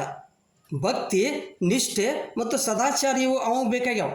ದೇವರಿಗೆ ಕಾಣಿಕೆಯಾಗಿ ಅರ್ಪಿಸಿದ ವಜ್ರದ ಕಿರೀಟ ಕೂಡ ಕಾಪಾಡಲಿಲ್ಲ. ಅದು ಗೊತ್ತದ ತಮಗೆ. ವಜ್ರದ ಕಿರೀಟ ಕಾಣಿಕೆಯಾಗಿ ಕೊಟ್ಟರು ಜೈಲಿಗೆ ಹೋಗೋದೇನು ತಪ್ಪಲಿಲ್ಲ ಅವ್ರಿಗೆ. ನಮ್ಮ ನೈತಿಕತೆ ಎಂಬ ವಜ್ರದ ಕವಚ ಐತಿಲ್ಲ, ನಮ್ಮನ್ನು ಸದಾ ಸಂರಕ್ಷಿಸುತ್ತದೆ ಎಂಬ ಸತ್ಯವನ್ನು ಶರಣರು ನಮಗೆ ತೋರಿಸಿಕೊಟ್ಟಿದ್ದಾರೆ. ಅದಕ್ಕೆ ದೇವರು ಕಾಡುವುದಿಲ್ಲ. ಇನ್ನು ಶನಿ ಕಾಟಕ್ಕೆ ಬರೋಣ. ಶನಿ ಕಾಟ, ಗ್ರಹಗಳು ಆ್ಯಂಗ್ಯುಲರ್ ಮೊಮೆಂಟಮದ ಕಾರಣದಿಂದ ಸುತ್ತುವ ಕ್ರಿಯೆಯಲ್ಲಿ ನಿರತವಾಗಿವೆ. ಅವುಗಳಿಗೆ ಕಾಡಲು ಬಿಡುವಿಲ್ಲ. ಅವನಕ ಸಾವಿರ ಕಿಲೋಮೀಟ್ರ್ ಮೇಲೆ ಅದಾವ ಶನಿ ಅನಕ. ಶನಿ ಕಾಡುವುದಿಲ್ಲ. ಯಾಕೆಂದರೆ ಅವನು 1000 ಕೋಟಿ ಕಿಲೋಮೀಟ್ರ್ ದೂರದಲ್ಲಿದ್ದಾನೆ. ಅವನು ಕಾಡಬೇಕಾದರೆ ಜಗತ್ತಿನ ನಕ್ಷೆಯಲ್ಲಿ, ನಾವೇನು ತಿಳ್ಕೊಂಡಿವಿ, ಇಲ್ಲೇ ಎಲ್ಲೇ ಅದಾನ ಅಂತ ತಿಳ್ಕೊಂಡಿವಿ ನಾವು, ನಮ್ಮ ಮನೆ ಸಮೀಪ. ಜಗತ್ತಿನ ನಕ್ಷೆಯಲ್ಲಿ ಭಾರತದ ನಕ್ಷೆಯಲ್ಲಿ ಕರ್ನಾಟಕವನ್ನು, ಕರ್ನಾಟಕದ ನಕ್ಷೆಯಲ್ಲಿ ಬಾಗಲಕೋಟೆ ಜಿಲ್ಲೆಯನ್ನು, ಬಾಗಲಕೋಟೆ ಜಿಲ್ಲೆಯಲ್ಲಿ ಜಮಖಂಡಿಯಲ್ಲಿ ಆ ವ್ಯಕ್ತಿಯ ಮನೆಯನ್ನು ಹುಡುಕಿಕೊಂಡು ಬಂದು ಕಾಡಬೇಕಾಗುತ್ತದೆ. ಅವು ಕಾಡಬೇಕಾದ್ರೆ ಇಷ್ಟೆಲ್ಲ ಮಾಡಬೇಕಾಗ್ತಿತ್ತು ಅವು. ಇದು ಪ್ರವಚನದಲ್ಲಿ ಸಿದ್ದೇಶ್ವರಪ್ಪಗಳು ಜಮಖಂಡಿ ಒಳಗೆ ಬಂದಾಗ ಹೇಳಿದ್ದಿದ್ದು, ಅದನ್ನೇ ಬರೆದಿದ್ದು ನಾನು. ಅಷ್ಟೊಂದು ಸಮಯ ಶನಿಗಿಲ್ಲ. ಯಾಕಂದ್ರೆ ಒಂದು ಕ್ಷಣ ಸುತ್ತುವ ಕ್ರಿಯೆಯನ್ನು ಬಿಟ್ಟರೆ ಕಲ್ಲೋಲ ಆಗ್ತೈತಿ. ದೇವರು ಗ್ರಹಗಳು ನಮ್ಮನ್ನು ಕಾಡುವುದಿಲ್ಲ, ನಮ್ಮ ಅಜ್ಞಾನ ನಮ್ಮನ್ನು ಕಾಡ್ತದೆ ಅಷ್ಟ, ಮತ್ತೇನಿಲ್ಲ. ದೇವರು ಕಾಡುವುದಿಲ್ಲ, ಕಾಡುವವ ದೇವರಲ್ಲ. ಶನಿ ಕಾಡುವುದಿಲ್ಲ, ಶನಿಗೆ ಕಾಡಲು ಬಿಡುವಿಲ್ಲ. ನಮ್ಮ ಅಜ್ಞಾನ ನಮಗೆ ಕಾಡುವುದಯ್ಯ ಶ್ರೀ ಗುರು ಬಸವ, ಅಷ್ಟ, ಮತ್ತೇನಿಲ್ಲ. ನಮ್ಮ ಅಜ್ಞಾನ ನಮ್ಮನ್ನು ಕಾಡ್ತೈತಿ. ದೇವರು ಗ್ರಹಗಳು ಮನುಷ್ಯನ ದೈನಂದಿನ ಚಟುವಟಿಕೆಗಳಲ್ಲಿ ಭಾಗವಹಿಸುತ್ತಾ, ಯಾರು? ದೇವರು ಮತ್ತು ಗ್ರಹಗಳು. ಅವನಿಂದ ಪೂಜೆ, ಪುರಸ್ಕಾರ, ಕಾಣಿಕೆ ಮುಂತಾದ ಲಂಚ ದೊರೆತಾಗ ಅವನಿಗೆ ಉತ್ತಮ ಫಲ ನೀಡುತ್ತವೆ, ದೊರೆಯದಿದ್ದಾಗ ಕಾಡುತ್ತವೆ ಎಂದು ಅರ್ಚಕರು, ಜ್ಯೋತಿಷಿಗಳು ಹೇಳುವುದು ಬೌದ್ಧಿಕ ದಿವಾಳಿತನದ ನಿದರ್ಶನ ಅಷ್ಟ. ಇದು ಒಂದು ರೀತಿಯಿಂದ ಬೌದ್ಧಿಕ ದಿವಾಳಿತನ ಅಷ್ಟ. ದೇವರು ಕಾಡ್ತಾನೋ, ಗ್ರಹ ಕಾಡ್ತಾನೋ, ಮತ್ತು ನೀವು ಅವಾಗ ಪೂಜೆ ಮಾಡಿದ್ರೆ, ಪುರಸ್ಕಾರ, ಕಾಣಿಕೆ ಕೊಟ್ರೆ ಅವನು ನಿಮ್ಮನ್ನು ಕಾಡುವುದಿಲ್ಲ. ಒಂದು ರೀತಿಯಿಂದ ಬೌದ್ಧಿಕ ದಿವಾಳಿತನದ ನಿದರ್ಶನ. ಅದಕ್ಕಾಗಿ ಬಸವಣ್ಣನವರು ದೋಷವೆಲ್ಲಿಯದೋ ದುರಿತವೆಲ್ಲಿಯದೋ ಸಂಗಯ್ಯ ಎಂದು ಪ್ರಶ್ನಿಸುತ್ತಾ ದೋಷ ದುರಿತಗಳನ್ನು ತಳ್ಳಿ ಹಾಕುತ್ತಾರೆ. ದೋಷಗಳೇ ಇಲ್ಲವೆಂದ ಮೇಲೆ ದೋಷ ಪರಿಹಾರಕ್ಕಾಗಿ ಪರದಾಡುವ ಅಗತ್ಯವೇ ಇಲ್ಲ. ದುರಿತವಿಲ್ಲವೆಂದ ಮೇಲೆ ಭಯಪಡುವ ಅಗತ್ಯವೇ ಇಲ್ಲ. ದೇವರಿಗೆ ಭಯ ಪಡೋದು ಬೇಕಾಗಿಲ್ಲ, ಭಕ್ತಿ ಇದ್ದರೆ ಸಾಕು. ನಾವು ಯೂಶ್ವಲಿ ಭಾಳಷ್ಟು ಜನ ಭಯದಿಂದ ದೇವರನ್ನ ಪೂಜೆ ಮಾಡ್ತಾರೆ, ಭಕ್ತಿಯಿಂದ ಅಲ್ಲ. ಈ ಭಯದಿಂದ ಪೂಜೆ ಮಾಡೋದು ಬೇಕಾಗೇ ಇಲ್ಲ. ನಮ್ಮ ಶರಣರು ಹೇಳೋದು ಭಕ್ತಿ ಬೇಕಾಗಿದೆ ಅಲ್ಲಿ. ಭಕ್ತಿ ಪ್ರಿಯ ನಮ್ಮ ಕೂಡಲ ಸಂಗಮ ದೇವ. ಅವ ಪದಾರ್ಥ ಪ್ರಿಯ ಏನೂ ಅಲ್ಲ, ಕಾಣಿಕೆ ಪ್ರಿಯನಲ್ಲ, ಭಕ್ತಿ ಪ್ರಿಯ ನಮ್ಮ ಕೂಡಲ ಸಂಗಮ ದೇವ. ಅದಕ್ಕೆ ನಾವು ಭಯ ಬಿಟ್ಟ ಭಕ್ತಿಯಿಂದ ನಾವು ಪೂಜೆ ಮಾಡಬೇಕು. ಇವು 2 ವೈಚಾರಿಕ ಪ್ರಶ್ನೆ. ಅದು ಕೊನೆಯ ವೈಚಾರಿಕ ಪ್ರಶ್ನೆ, ನಿಮ್ಮ ನೆನವಂಗೆ ಭವಕರ್ಮವೆಲ್ಲಿಯದೋ ಕೂಡಲ ಸಂಗಯ್ಯ. ನಿಮ್ಮ ನೆನವಂಗೆ ಭವಕರ್ಮವೆಲ್ಲಿಯದೋ ಕೂಡಲ ಸಂಗಯ್ಯ. ಶುಭ ಅಶುಭ ಮುಹೂರ್ತ, ದೋಷ ದುರಿತಗಳ ಬಗ್ಗೆ ಚಿಂತಿಸದೆ, ಇವುಗಳ ಬಗ್ಗೆ ತಲೆ ಕೆಡಿಸ್ಕೊಳ್ಳಾರ್ದ ಪ್ರತಿಯೊಂದು ಕೆಲಸವನ್ನು ಪರಮಾತ್ಮನ ಹೆಸರಿನಲ್ಲಿ ಮಾಡುತ್ತಾ, ಬಂದುದೆಲ್ಲವೂ ಪರಮಾತ್ಮನ ಪ್ರಸಾದವೆಂದು ಸ್ವೀಕರಿಸುತ್ತಾ ಮುಂದೆ ಸಾಗಿದರೆ ಯಾವ ದುಃಖವಿಲ್ಲ ಎಂದು ಬಸವಣ್ಣನವರು ನಮ್ಮಲ್ಲಿ ಆತ್ಮವಿಶ್ವಾಸವನ್ನು ಹೆಚ್ಚಿಸುತ್ತಾರೆ. ಭವಕರ್ಮವೆಲ್ಲಿಯದೋ ಕೂಡಲ ಸಂಗಯ್ಯ. ಯಾವ ದುಃಖನೇ ಇಲ್ಲ. ಭವ ಅಂದ್ರೆ ದುಃಖ ಅಂತ ತಿಳ್ಕೊಂಡು ಯಾವುದು ದುಃಖನೇ ಇಲ್ಲ. ಯಾವಾಗ ಇವೆಲ್ಲ ಬಿಟ್ಟು ಈ ಮೂಢನಂಬಿಕೆಗಳನ್ನು ಬಿಟ್ಟು ಪರಿಶುದ್ಧವಾದ ಕಾಯಕದೊಳಗೆ ತೊಡಗಿ, ಏನು ಬರ್ತದಲ್ಲ, ಯಾವ ಪರಿಸ್ಥಿತಿ ಬರ್ತದಲ್ಲ, ಬಂದುದ ಕೈಕೊಳ್ಳಬಲ್ಲಡೆ ನೇಮ ಅಂತ ಹೇಳಿದ್ರಲ್ಲ, ಮೊನ್ನೆ ನೋಡಿದ್ದೀವಿ ನಾವು. ಆ ಬಂದುದ ಕೈಕೊಳ್ಳಬಲ್ಲಡೆ ನೇಮ ಏನು ಬರ್ತದಲ್ಲ, ಬದುಕಿನಲ್ಲಿ ಏರುಪೇರುಗಳು ಬರುವವು. ಬಂದದ್ದೆಲ್ಲ ಪರಮಾತ್ಮನ ಪ್ರಸಾದ ಅಂತ ಸ್ವೀಕರಿಸುತ್ತಾ ಧೈರ್ಯದಿಂದ ಮುಂದೆ ಸಾಗಿದರೆ ಯಾವ ದುಃಖ ಇಲ್ಲ ಎಂದು ಬಸವಣ್ಣನವರು ನಮ್ಮಲ್ಲಿ ಆತ್ಮವಿಶ್ವಾಸವನ್ನು ಹೆಚ್ಚಿಸುತ್ತಾರೆ. ಸದಾ ಕೂಡಲ ಸಂಗಮ ದೇವರನ್ನು ನೆನೆಯುತ್ತಾ ನಾವು ಅದರೊಳಗೆ ಕಾರ್ಯದೊಳಗೆ ಇರಬೇಕಂತ ಈ ವಚನ ಹೇಳ್ತದೆ. ಇದು ಬಸವಣ್ಣನವರ ಒಂದು ವಚನ. ವೈಚಾರಿಕ ಮೂರು ವೈಚಾರಿಕ ಪ್ರಶ್ನೆಗಳು ಇದರೊಳಗಿದ್ದು ಅದರ ಬಗ್ಗೆ ನಾವು ಒಂದಿಷ್ಟು ವೈಜ್ಞಾನಿಕವಾಗಿ ನೋಡಿದ್ದೀವಿ. ಅಂದರೆ ಒಟ್ಟಾರೆ ಏನೋ ಶುಭ ಅಶುಭ ಮುಹೂರ್ತ ಇಲ್ಲ, ಯಾವುದೇ ದೋಷ ಇಲ್ಲ, ಯಾವುದೇ ಕಾಡಟ್ಟಿಲ್ಲ. ಸತ್ಯಶುದ್ಧವಾದ ಕಾಯಕ, ಪರಮಾತ್ಮನ ಒಂದು ಭಕ್ತಿ ನಿಷ್ಠೆ ಸದಾಚಾರದೊಂದಿಗೆ ನಾವು ಸಾಗಬೇಕು ಎಂಬುದೇ ಈ ವಚನದ ಒಂದು ತಾತ್ಪರ್ಯ. ಇನ್ನು ನೆಕ್ಸ್ಟ್ ಒಂದು ವಚನ ನೋಡು. ಭಾಳಷ್ಟು ಜನ ಹೋಮ ಹವನ ಹಾಕಿಸ್ತಾರೆ. ಇತ್ತೀಚೆಗೆ ಅನ್ಕ ಅದು ಭಾಳ ಆಗಿಬಿಟ್ಟದ. ಪ್ರತಿಯೊಂದು ಮನೆ ಶಾಂತಿಗೂ ಹೋಮ ಹಾಕ್ಸೋದು, ಯಾರಿಗಾರ ಆರಾಮಿರಲಿಲ್ಲ ಅಂದ್ರೆ ಹೋಮ ಹಾಕ್ಸೋದು, ಅಥವಾ ಯಾವುದರ ಮ್ಯಾಚ್ ಗೆಲ್ಲಬೇಕಾದ್ರೆ ಹೋಮ ಹಾಕ್ಸೋದು, ಆಮೇಲೆ ಅಧಿಕಾರ ಗಟ್ಟಿಯಾಗಿ ಉಳಿಬೇಕಾದ್ರೆ ಹೋಮ ಹಾಕ್ಸೋದು, ಅಧಿಕಾರ ಸಿಗಬೇಕಾದ್ರೆ ಹೋಮ ಹಾಕ್ಸೋದು. ಅದು ವ್ಯರ್ಥ ಅನ್ನೋದಿಲ್ಲ. ನಮ್ಮ ಚಂದಿಮರಸರು ಹೇಳ್ತಾರೆ ಅವೆಲ್ಲ ಮೂಢನಂಬಿಕೆಗಳು. ಅದನ್ನು ತೆಗೆದು ಹಾಕುವಂಥ ಒಂದು ವಚನ ನೋಡಿರಿ ಚಂದಿಮರಸರದು. ಕಿಚ್ಚು ದೈವವೆಂದು ಹವಿಯ ಬೀಳುವರು, ಕಿಚ್ಚು ಮನೆಯ ಸುಡುವಾಗ ಬಚ್ಚಲ ಕೆಸರ ಬೀದಿಯ ಧೂಳ ಚೆಲ್ಲಿ ಬೊಬ್ಬಿರಿದು ಎಲ್ಲರ ಕರೆವರು. ಸಿಂಹಲಿಗೆಯ ಚೆನ್ನರಾಮನ ಮಂತ್ರ ತಪ್ಪಿದ ಬಳಿಕ ವಂದಿಸುವುದ ಬಿಟ್ಟು ನಿಂದಿಸುತ್ತಿಪ್ಪರು ನಂದಿಸುತ್ತಿಪ್ಪರು. ಕಿಚ್ಚು ದೈವವೆಂದು ಹವಿಯ ಬೀಳುವರು ಅಂದ್ರೆ ಅಗ್ನಿ ದೇವರೆಂದು ಅಗ್ನಿಯಲ್ಲಿ ಅಮೂಲ್ಯವಾದ ವಸ್ತುಗಳಾದ ರೇಷ್ಮೆ ಬಟ್ಟೆ, ಗಂಧದ ಕಟ್ಟಿಗೆ, ಜೇನುತುಪ್ಪ, ಧಾನ್ಯ ಮುಂತಾದವುಗಳನ್ನು ಹಾಕುತ್ತಾರೆ. ಕಿಚ್ಚು ಮನೆಯ ಸುಡುವಾಗ ಆಕಸ್ಮಿಕವಾಗಿ ಅಗ್ನಿ ಮನೆಗೆ ತಗುಲಿದರೆ ಬಚ್ಚಲ ಕೆಸರ ಬೀದಿಯ ಧೂಳು ಚೆಲ್ಲಿ, ಬಚ್ಚಲ ಕೆಸರು ಬೀದಿಯ ಧೂಳು ಎಂದು ಲೆಕ್ಕಿಸದೆ ಅಗ್ನಿದೇವನ ಮೇಲೆ ಎರಚುತ್ತಾ ಬೊಬ್ಬಿರಿದು ಎಲ್ಲರ ಕಡೆಯವರು, ಎಲ್ಲರ ಬೊಬ್ಬಿರಿದು ಅಂತ ನೋಡ್ರಿ, ಬೊಬ್ಬೆ ಹೊಡೆದು ಎಲ್ಲರನ್ನು ಕರೀತಾರ. ನಮ್ಮ ಮನೆಗೆ ಅವಾಗ ಬೆಂಕಿ ಎತ್ತಾರ, ಅಗ್ನಿ ಅನ್ನಂಗೆ ನಮ್ಮ ಮನೆಗೆ ಬೆಂಕಿ ಬಿದ್ದದ್ದು ಬರಿಪ ಬೀದಿ ಎಲ್ಲ ಏನು ಬೇಕಾದ ಬೀದಿ ಧೂಳ ಬಚ್ಚಲ ಕೆಸರ ಎಲ್ಲ ನೀರು ಗೊಜ್ಜು ಆರಿಸ್ಲಾಕೆ ಹೋಗ್ತಾರೆ. ಅವ್ರು ಏನು ಹೇಳ್ತಾರಿಲ್ಲೇ, ವಂದಿಸುವುದು ಬಿಟ್ಟು ನಿಂದಿಸುತ್ತಿಪ್ಪರು ನಂದಿಸುತ್ತಿಪ್ಪರು. ಸಾಕ್ಷಾತ್ ಅಗ್ನಿದೇವನೇ ಪ್ರತ್ಯಕ್ಷನಾಗಿದ್ದಾನೆಂದು ವಂದಿಸುವುದನ್ನು ಬಿಟ್ಟು ನಿಂದಿಸುತ್ತಾ ನಂದಿಸುತ್ತಾರೆ. ಎಂಥ ವಿಪರ್ಯಾಸ ಎಂದು ಚಂದಿಮರಸರು ಹೇಳುತ್ತಾ ಅದರ ಬಗ್ಗೆ ಇರೋ ಮೂಢನಂಬಿಕೆಯನ್ನು ತೆಗೆದುಹಾಕ್ತಾರೆ. ಇದಲ್ಲ, ಇದು ನೀವು ಮಾಡೋದು ತಪ್ಪು ಅಂಥೇಳಿ. ಈಗ ಈ ಹೋಮ ಹವನಗಳು ಕೆಲವೊಬ್ರು ಹೇಳ್ತಾರೆ ನಾವು ಲೋಕ ಕಲ್ಯಾಣಕ್ಕೆ ಹಾಕ್ತಿರ್ತಾರೆ. ಹೋಮ ಹವನಗಳು ಲೋಕ ಕಲ್ಯಾಣಕ್ಕಾಗಿ ಎಂದು ಕೆಲವರು ಹೇಳುತ್ತಾರೆ. ವಸ್ತುಗಳನ್ನು ಬೆಂಕಿಯಲ್ಲಿ ಸುಡುವುದರಿಂದ ಅದೆಂಥ ಕಲ್ಯಾಣವಾದಿತ್ತು ಎಂದರೆ ಸುಡುವುದು ಕಲ್ಯಾಣ ಆಗ್ತೈತಿ. ಅವುಗಳನ್ನು ಅವಶ್ಯವಿದ್ದವರಿಗೆ ಕೊಟ್ಟರೆ ಕಲ್ಯಾಣವಾದಿತ್ತು, ಅದಕ್ಕೆ ಕಲ್ಯಾಣ ಅಂತಾರೋ. ಅಗ್ನಿಯಲ್ಲಿ ಅಮೂಲ್ಯವಾದ ವಸ್ತುಗಳನ್ನು ಅವುಗಳನ್ನು ಸುಡದೆ ಏನು ಸುಡಬೇಕು ನಾವು? ಮೋಸ, ವಂಚನೆ, ದುರಾಸೆ, ದ್ವೇಷ, ಮತ್ಸರ ಮುಂತಾದವುಗಳನ್ನು ಜ್ಞಾನಾಗ್ನಿಯಲ್ಲಿ ಸುಟ್ಟರೆ ಅವರಿಗೂ ದೇಶಕ್ಕೂ ಕಲ್ಯಾಣವಾದಿತ್ತು. ಇವನು ಸುಡಬೇಕಾಗಿತ್ತು. ದ್ವೇಷ, ಅಸೂಯೆ, ಭ್ರಷ್ಟಾಚಾರ ಇವನ್ನೆಲ್ಲ ನಮ್ಮ ರಾಜಕಾರಣಿಗಳು ಇವನು ಸುಟ್ಟು ಹಾಕಿದ್ರೆ ದೇಶಕ್ಕೊಂದಿಷ್ಟು ಕಲ್ಯಾಣ ಆದಿತ್ತು. ಅದನ್ನು ಬಿಟ್ಟು ಏನೇನೋ ಹೋಮ ಹಾಕೋದು, ಅದನ್ನು ಮಾಡೋದು ಮಾಡ್ತಾರೆ. ಆನಂತರ ಅಲ್ಲಮರು ಹೇಳ್ತಾರೆ ನೋಡ್ರಿ, ಹೋಮ ಮಾಡುವವರ ಕಂಡೆ ಹೊಗೆ ನಿಲ್ಲಿಸುವವರ ಒಬ್ಬರನ್ನೂ ಕಾಣೆ. ಹೋಮ ಹಾಕೋರು ಭಾಳ ಮಂದಿ ಅದಾರ. ಅಂದ್ರೆ ಹೋಮ ಹಾಕಿ ಹೊಗೆ ಎಬ್ಸೋರು ಭಾಳ ಅದಾರ. ಆದ್ರೆ ಹೊಗೆ ನಿಲ್ಲಿಸೋರು ಕಾಣೋದಿಲ್ಲ ಅಂತ ಹೇಳ್ತಾರೆ. ಇಲ್ಲಿ ಹೊಗೆ ನಿಲ್ಲಿಸೋರು ಅಂದ್ರೆ ಏನು? ಮತ್ಸರಗಳ ಹೊಗೆ ಅದು ನಿಲ್ಲಬೇಕಾಗೈತಿ. ದ್ವೇಷ, ಅಸೂಯೆಗಳ ಹೊಗೆ ನಿಲ್ಲಬೇಕಾಗೈತಿ. ಇದು ಒಂದು ಹೋಮ ಹವನದ ಬಗ್ಗೆ. ಇನ್ನೊಂದು ಅಲ್ಲಮರ ವಚನ. ಈಗ ಏಕಮುಖಿ ರುದ್ರಾಕ್ಷಿ, ಆಮೇಲೆ ಬಲಮುರಿ ಶಂಖ, ಅಂದರೆ ನಾವು ಏನೇನೋ ಒಂದು ವಸ್ತುಗಳನ್ನು ಇಟ್ಕೊಂಡ್ರೆ ಅವು ನಮ್ಮನ್ನು ಕಾಪಾಡ್ತಾವೆ ಅಥವಾ ನಮ್ಮನ್ನು ಉದ್ಧಾರ ಮಾಡ್ತಾವೆ ಅಂತ ಭಾಳಷ್ಟು ಜನ ತಿಳ್ಕೊಂಡಾರ. ಉಂಗುರದೊಳಗೆ ರಾಶಿ ಪ್ರಕಾರ ಒಂದಿಷ್ಟು ಹವಳಗಳನ್ನು ಹಾಕ್ಕೊಳ್ಳೋದು, ಅವೆಲ್ಲ ನಮಗೆ ಚಲೋ ಮಾಡ್ತಾವೆ ಅಂತ ಹೇಳ್ತಾರಲ್ಲ, ಅದು ಎಲ್ಲ ಮೂಢನಂಬಿಕೆನ. ಅದನ್ನು ಆಗ ಅಲ್ಲಮರು ಹೇಳ್ತಾರೆ ನೋಡ್ರಿ, ಏನು ಹೇಳಿದರು? ಅಗ್ನಿ ಸ್ತಂಭದ ರಕ್ಷೆ ಇದ್ದು ಮನೆ ಬೆಂದಿತ್ತಯ್ಯ,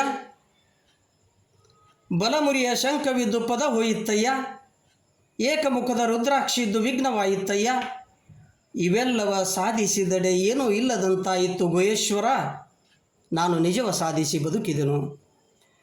ಏನಿದು? ಅಗ್ನಿಸ್ತಂಭದ ರಕ್ಷೆ ಇದ್ದು ಮನೆ ಬೆಂದಿತ್ತಯ್ಯ. ಅಗ್ನಿಸ್ತಂಭದ ರಕ್ಷೆ ಅಂತಾರೆ. ಪ್ರಾಚೀನ ಕಾಲದಲ್ಲಿ ಜನರು ಮನೆ ಕಟ್ಟಲು ಹೆಚ್ಚಿನ ಪ್ರಮಾಣದಲ್ಲಿ ಕಟ್ಟಿಗೆಯನ್ನು ಉಪಯೋಗಿಸ್ತಿದ್ರು. ಈಗೆಲ್ಲ ಸಿಮೆಂಟು, ಇಟ್ಟಿಗೆ ಬಂದು, ಆಗ ಎಲ್ಲ ಕಟ್ಟಿಗೆ ಮನೆಯೇ ಇದ್ದು. ಹೀಗಾಗಿ ಅಗ್ನಿ ಅನಾಹುತದ ಭಯ ಜನರನ್ನು ಕಟ್ಟಿಗೆ ಮನೆ ಇದ್ದ ಕಾರಣ ಎಲ್ಲಾದರೂ ಅಗ್ನಿ ಅನಾಹುತ ಅದು ಅಥವಾ ಗುಡಿಸಲಿದ್ದು ಅಗ್ನಿ ಅನಾಹುತ ಆದೀತಲ್ಪ ಅಂತ ಭಯ ಜನರನ್ನು ಕಾಡುತ್ತಿತ್ತು. ಅಗ್ನಿಸ್ತಂಭ ಎಂಬ ವಿಧಾನವನ್ನು ಅಳವಡಿಸಿ ಕಟ್ಟಿದರೆ ಮನೆ ಅಗ್ನಿ ಅನಾಹುತಕ್ಕೀಡಾಗುವುದಿಲ್ಲ ಎಂಬ ನಂಬಿಕೆ ಇತ್ತು. ಆಗುವಂಥ ನಂಬಿಕೆನೇ ಇದು. ಏನಂದ್ರೆ ಈಗ ಹೆಂಗೆ ವಾಸ್ತು ವಿಧಾನ ಬಂದೈತಿಲ್ಲ, ಅವಾಗ ಹಿಂದಿನ ಕಾಲದೊಳಗೆ ಏನಿತ್ತಂದ್ರೆ ಅಗ್ನಿಸ್ತಂಭ ಎಂಬ ವಿಧಾನವನ್ನು ಅಳವಡಿಸಿ ಕಟ್ಟಿದರೆ ಮನೆ ಅಗ್ನಿ ಅನಾಹುತಕ್ಕೀಡಾಗುವುದಿಲ್ಲ ಎಂಬ ನಂಬಿಕೆ ಇತ್ತು. ಎಲ್ಲರೂ ಅಂಥ ವಿಧಾನವನ್ನು ಅಳವಡಿಸಿ ಮನೆ ಕಟ್ಟುತ್ತಿದ್ದರು. ಅಂಥ ಮನೆಗಳಲ್ಲೂ ಅಗ್ನಿ ಅನಾಹುತವನ್ನು ಕಂಡ ಹಲವರು ಸರ್ವೆ ಮಾಡ್ತಾರಿಲ್ಲೇ, ನಿಮ್ಮ ಮನೆ ಅಗ್ನಿ ಸ್ತಂಭದ ವಿಧಾನದಿಂದ ಕಟ್ಟಿರಿ, ಆದ್ರೆ ಸುಟ್ಟ್ಯಾಕೋ ಅದನ್ನು ಹೇಳ್ತಾರಿಲ್ಲ ಅಲ್ಲಮರು. ಏನು ಅಂಥ ವಿಧಾನವನ್ನು ಅಳವಡಿಸಿ ಮನೆ ಕಟ್ಟಿದ್ರೂ ಮನೆ ಯಾಕೆ ಸುಡ್ತು? ಅಂಥ ಮನೆಗಳಲ್ಲೂ ಅಗ್ನಿ ಅನಾಹುತವನ್ನು ಕಂಡು ಅಲ್ಲಮರು ಅಗ್ನಿಸ್ತಂಭದ ರಕ್ಷೆ ಇದ್ದು ಮನೆ ಬೆಂದಿತ್ತಯ್ಯ ಅಂತ ಮೊದಲನೇ ಸಾಲು ಬರೆದ್ರು. ಅಗ್ನಿಸ್ತಂಭದ ವಿಧಾನವನ್ನು ಅಳವಡಿಸಿ ಮನೆ ಕಟ್ಟಿದ್ರು, ಆದರೆ ಅಗ್ನಿ ಅನಾಹುತ ಆಗೈತಿ. ಅದನ್ನು ನೋಡಿ ಈ ಲೈನ್ ಬರೆದ್ರು.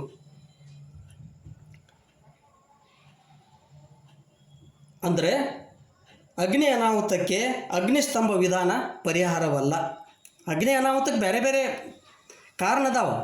ಈಗ ಹೆಂಗೆ ಆಕ್ಸಿಡೆಂಟಿಗೆ ಬೇರೆ ಬೇರೆ ಕಾರಣ ಅದಾವ, ರಾಹು ಕಾಲಕ್ಕೆ ಕಾರಣ ಅಲ್ಲ. ಹಂಗೆ ಅಗ್ನಿ ಅನಾಹುತಕ್ಕೆ ಕಾರಣನೇ ಬೇರೆ ಅದ. ಅಗ್ನಿ ಅನಾಹುತ ಆಗದಂತೆ ಎಚ್ಚರಿಕೆ ವಹಿಸುವುದು ನಿಜವಾದ ಪರಿಹಾರ ಎಂಬ ಸತ್ಯವನ್ನು ಇಲ್ಲಿ ಅಲ್ಲಮರು ಹೇಳ್ತಾರೆ. ನಾವು ಅದು ಅನಾಹುತ ಆಗಲಾರ್ದಂಗೆ ನಾವು ಮೊದಲು ಎಚ್ಚರ ವಹಿಸಬೇಕು. ಅಂದಿನ ಅಗ್ನಿಸ್ತಂಭ ವಿಧಾನವು ಇಂದು ವಾಸ್ತು ವಿಧಾನ ಎಂಬ ಹೊಸ ರೂಪ ತಾಳಿದೆ ಅಷ್ಟೆ. ಅವಾಗ ಅಗ್ನಿಸ್ತಂಭದ ವಿಧಾನ ಇತ್ತು, ಯಾಕಂದ್ರೆ ಕಟ್ಟಿಗೆ ಮನೆ ಇದ್ದು. ಈಗ ಅದೇ ವಾಸ್ತು ವಿಧಾನ ಅಂತ ಬಂದೈತೆ ಅಷ್ಟೆ. ಮನೆ ಕಟ್ಟುವ ವಾಸ್ತು ವಿಧಾನವನ್ನು ಅಳವಡಿಸದಿದ್ದರೆ ಆ ಮನೆಯಲ್ಲಿ ಅಶಾಂತಿ, ಅನಾರೋಗ್ಯ, ಆರ್ಥಿಕ ಸಮಸ್ಯೆಗಳು ಉಂಟಾಗುತ್ತವೆ ಎಂದು ವಾಸ್ತುಶಾಸ್ತ್ರಜ್ಞರು ಹೇಳುತ್ತಾರೆ. ಅದರ ಬಗ್ಗೆ ನಾವು ಸಾಕಷ್ಟು ನೋಡಿದ್ದೀವಿ, ವಾಸ್ತು ದೋಷದ ಬಗ್ಗೆ. ಅದಕ್ಕೆ ವಾಸ್ತು ಪ್ರಕಾರ ಮನೆ ಕಟ್ಟಿದ್ರೂ ಅಲ್ಲಿ ಸಾಕಷ್ಟು ಏನು ಶಾಂತಿ ಐತಿ, ಅಲ್ಲಿ ಅಶಾಂತಿನ ಐತಿ ಅಲ್ಲ. ಸಾಕಷ್ಟು ಮನೆಯೊಳಗೆ ನಾವು ನೋಡ್ತೀವಿ, ಅರಮನೆ ಅಂತ ಮನೆ ಅದಾವೆ, ಆದ್ರೆ ಅವ್ರ ಮನೆಯೊಳಗೆ ನಾವು ನೋಡ್ತೀವಿ ಏನೇನು ನಡ್ತಾವೆ. ಸೊ ಇನ್ನು ಎರಡನೇ ಲೈನಕ್ಕೆ ಬರ್ತೀನಿ. ಬಲಮುರಿಯ ಶಂಖವಿದ್ದು ಪದ ಹೋಯಿತ್ತಯ್ಯ. ಬಲಮುರಿಯ ಶಂಖ, ಬಲಮುಖವಾಗಿ ಸುತ್ತಿದ ಶಂಖದಲ್ಲಿ ವಿಶೇಷವಾದ ಶಕ್ತಿ ಇದೆ. ಅದನ್ನು ಇಟ್ಟುಕೊಂಡರೆ ಉನ್ನತ ಅಧಿಕಾರ ಸಿಗುತ್ತದೆ, ಸಿಕ್ಕ ಅಧಿಕಾರ ಶಾಶ್ವತವಾಗಿ ಉಳಿಯುತ್ತದೆ ಎಂಬುದು ನಂಬಿಕೆ. ಆವಾಗ ಹಂಗೆ ತಿಳ್ಕೊತಿದ್ರು, ಅದನ್ನು ಇಟ್ಕೋತಿದ್ರು. ಯಾವುದು?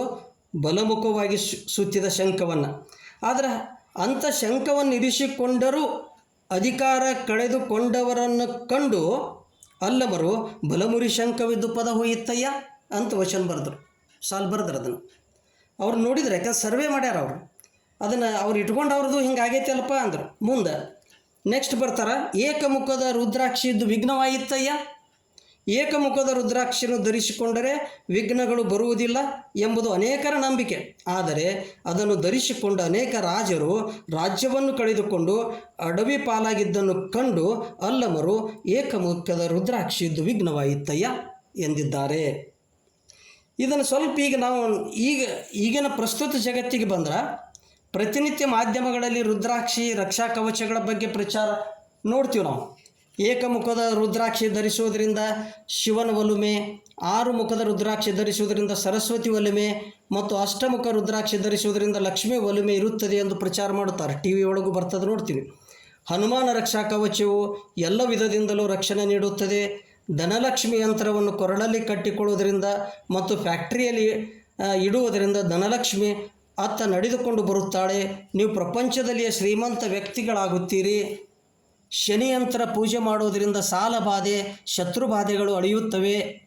ಜನ್ಮರಾಶಿಗಳಿಗೆ ಅನುಗುಣವಾಗಿ ಅಳವಡಿಸಿದ ಹವಳದ ಉಂಗುರ ಧರಿಸುವುದರಿಂದ ವಿದ್ಯಾರ್ಥಿಗಳಿಗೆ ಪರೀಕ್ಷೆಯಲ್ಲಿ ಯಶಸ್ಸು, ನಿರುದ್ಯೋಗಿಗಳಿಗೆ ಉದ್ಯೋಗ, ಉದ್ಯೋಗಸ್ಥರಿಗೆ ಬಡ್ತಿ, ಆಮೇಲೆ ಆರ್ಥಿಕ ಸಮಸ್ಯೆ, ಕೌಟುಂಬಿಕ ಸಮಸ್ಯೆ, ಸಂತಾನ ಸಮಸ್ಯೆ ಮುಂತಾದ ಎಲ್ಲ ಸಮಸ್ಯೆಗಳಿಗೆ ಪರಿಹಾರ ಸಿಗುತ್ತದೆ ಎಂದು ಪ್ರಚಾರ ಮಾಡುತ್ತಾರೆ. ಪ್ರತಿಯೊಬ್ಬರಿಗೂ ಒಂದಿಲ್ಲ ಒಂದು ಸಮಸ್ಯೆ ಇರುತ್ತದೆ. ಇದು ಡೆಫಿನೆಟ್ ಇದು ನಾವು ತಿಳ್ಕೊಬೇಕು. ಒಂದಿಲ್ಲ ಒಂದು ಸಮಸ್ಯೆ ಇರುವುದೇ ಇದು. ಒಬ್ಬರಿಗೆ ಬೇರೆ ಇರ್ತೈತಿ, ಮತ್ತೊಬ್ಬರಿಗೆ ಬೇರೆ ಇರ್ತೈತಿ. ಆದರೆ ಮಾನಸಿಕವಾಗಿ ದುರ್ಬಲರಾದ ಜನರು ಇಂತಹ ಪ್ರಚಾರಗಳಿಗೆ ಮೋಸ ಹೋಗುತ್ತಾರೆ. ಮನುಷ್ಯರ ದುರ್ಬಲತೆಯನ್ನು ಬಳಸಿಕೊಂಡು ಆಷಾಢಭೂತಿಗಳು ಹೆಚ್ಚಿನ ಲಾಭ ಪಡೆಯುತ್ತಾರೆ. ಮಂತ್ರಕ್ಕೆ ಮಾವಿನಕಾಯಿ ಉದುರುವುದಿಲ್ಲ. ದೋಷಪೂರಿತ ಯಂತ್ರಕ್ಕೆ ತಾಯಿತ ಕಟ್ಟಿದರೆ ತಾಂತ್ರಿಕ ದೋಷ ಹೋಗದು. ಹಾಗೆಯೇ ಬಾಹ್ಯ ವಸ್ತುಗಳನ್ನು ಕಟ್ಟಿಕೊಳ್ಳುವುದರಿಂದ ಸಮಸ್ಯೆಗೆ ಪರಿಹಾರ ಸಿಗದು. ಸಮಸ್ಯೆಯ ಮೂಲ ಕಾರಣ ತಿಳಿದುಕೊಂಡು ಅದಕ್ಕೆ ಸೂಕ್ತ ಪರಿಹಾರ ಕಂಡುಕೊಂಡರೆ ಸಮಸ್ಯೆ ಬಗೆಹರಿಯುವುದು. ಬಗೆಹರಿಯುತ್ತಿಲ್ಲ. ಏನೈತೆ ಅಂದ್ರೆ ಸಮಸ್ಯೆ ಎಲ್ಲಿ ಉದ್ಭವ ಆಗ್ಯದ? ನಮ್ಮಲ್ಲಿ ಉದ್ಭವ ಆಗ್ಯದಲ್ಲ. ಅದಕ್ಕೆ ಪರಿಹಾರ ಮೂಲ ಕಾರಣ ಕಂಡ್ಕೋಬೇಕು. ನಾವು ಅದನ್ನು ತೊಗೊಂಡು ಬೇರೆದವ್ರಿಗೆ ಹೇಳಿದ್ರೆ ಅವ್ರು ಏನೇನೋ ಕಾರಣಗಳನ್ನ ಹೇಳ್ತಾರೆ, ಏನೇನೋ ಪರಿಹಾರ ಹೇಳ್ತಾರೆ. ಮೂಲ ಕಾರಣ, root cause of the problem ಏನೈತಲ್ಲ ಅದು ನಮ್ಗೆ ಗುರ್ತದ. ಅದಕ್ಕೆ ನಾವು ಕೆಲಸ ಮಾಡ್ಬೇಕು. ಅದನ್ನು ತೆಗೆದು ಹಾಕಿದ್ರೆ ಆಟೋಮೆಟಿಕ್ಕಾಗಿ ಉಳ್ಕೋದೆಲ್ಲ ಹೋಗ್ತಾವೆ. ಲಾಸ್ಟ್ ಏನಂದ್ರೆ, ಈಗ ಧನಲಕ್ಷ್ಮಿ ಯಂತ್ರವನ್ನು ಕಟ್ಟಿಕೊಂಡ್ರೆ ಲಕ್ಷ್ಮಿ ಒಲಿಯೋಳು ಅಂತ ಹೇಳಿದ್ರಲ್ಲ. ಆದ್ರೆ ಕಾಯಕ ಮಾಡುವ ಭಕ್ತನಿಗೆ ಲಕ್ಷ್ಮಿ ಒಲಿಯುವಳು ಎಂಬ ವಾಸ್ತವಿಕ ಸತ್ಯವನ್ನು ಐದಕ್ಕೆ ಲಕ್ಕಮ್ಮನವ್ರು ತಿಳಿಸ್ತಾರೆ ನೋಡ್ರಿ. ಏನಂತಂದ್ರೆ, ಮನ ಶುದ್ಧವಿಲ್ಲದವಂಗೆ ದ್ರವ್ಯದ ಬಡತನವಲ್ಲದೆ ಚಿತ್ತ ಶುದ್ಧದಲ್ಲಿ ಕಾಯಕವ ಮಾಡುವಲ್ಲಿ ಸದ್ಭಕ್ತಂಗಿ ಎತ್ತ ನೋಡಿದಡತ್ತ ಲಕ್ಷ್ಮಿ ತಾನಾಗಿಪ್ಪಳು ಮಾರಯ್ಯ ಪ್ರಿಯ ಅಮರೇಶ್ವರ ಲಿಂಗದ ಸೇವೆಯುಳ್ಳ ನಕ್ಕರ. ಅಂದ್ರೆ ಯಾರು ಚಿತ್ತಶುದ್ಧದಲ್ಲಿ ಕಾಯಕ ಮಾಡ್ತಾರೋ ಅಲ್ಲೇ ಲಕ್ಷ್ಮಿ ಇರ್ತಾಳೆ ಹೊರತು ಮನಶುದ್ಧವಿಲ್ಲದವಂಗೆ ದ್ರವ್ಯದ ಬಡತನ ಯಾವಾಗಲೂ ಇರುವುದೇ. ಅದು ಮನಸ್ಸು ಯಾರ್ದು ಶುದ್ಧ ಇಲ್ಲ ಅಲ್ಲಿ ದ್ರವ್ಯದ ಬಡತನ ಇರುವುದೇ. ಅದು ಯಾರು ಚಿತ್ತಶುದ್ಧವಾದ ಕಾಯಕ ಐತಿಲ್ಲ ಅಲ್ಲಿ ಯಾವತ್ತೂ ಲಕ್ಷ್ಮಿ ಇದ್ದೇ ಇರ್ತಾವೆ. ಯಾಕಂದ್ರೆ ಅವನು ಮೊಟ್ಟ ಮೊದಲು ಅವನು ಸಂತೃಪ್ತಿ ಇರ್ತೈತಿ. ಸಂತೃಪ್ತಿ ಇರ್ತಂದ್ರೆ ಲಕ್ಷ್ಮಿ ಇದ್ದಂಗೆ.